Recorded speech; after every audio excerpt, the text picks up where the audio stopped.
Hi girls, bugun sizlar bilan birgalikda biz bloknotlarimizga obzor qilamiz. Birinchisi shunaqa usti zarli bloknot. Buni ichiga har xil narsalar yozganman. Ma'lumotlar, stikerlar qilib har xil narsalar gullar yopishtirganman. Juda ham ko'p narsalar qilganman. Bu bloknotning nimaligini o'zim ham tushunmayman.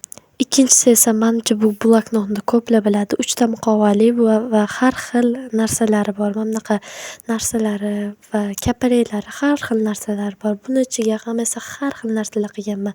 Rasmlar chizganman, stikerlar yopishtirganman. Nima qilganman o'zim ham tushunmayman. Uchinchi bloknotimiz esa usti qattiq muqovali va buni ichiga ko'proq skrapbooking qilaman. Buni ko'plar ko'rgan bo'lsa kerak. Meni ikkinchi kanalimda skrapbooking qilganimda ko'rgan bo'lishinglar mumkin. Buni ham juda ham chiroyli va sifatlidir.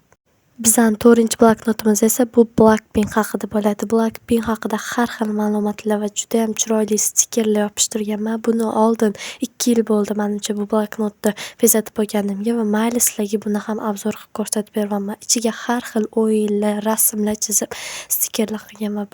Buni oxirini ham to'ldirganman. Oxiri juda ham xunuk bo'lib ukam chizib tashlagan, e'tibor bermaysizlar. Endi esa kichkina bloknotni boshlaymiz. Buni qaranglar. Kichkina bloknotim ichida har xil mamlaqa ochiladi va ichida har xil stikerlar, ma'lumotlar, har xil narsalar yozganman va bunga e'tibor bermay ukam chizib tashlagan. Shunaqa har xil stikerlar va narsalar qilib chizib ko'rganman. Bu bloknotimni menimcha birinchi marta ko'rib turishinglar mumkin. Xullas do'stlar, agar bu videoning ikkinchi qismi chiqishini xohlasanglar, videoga like bosib, obuna bo'lib ketinglar.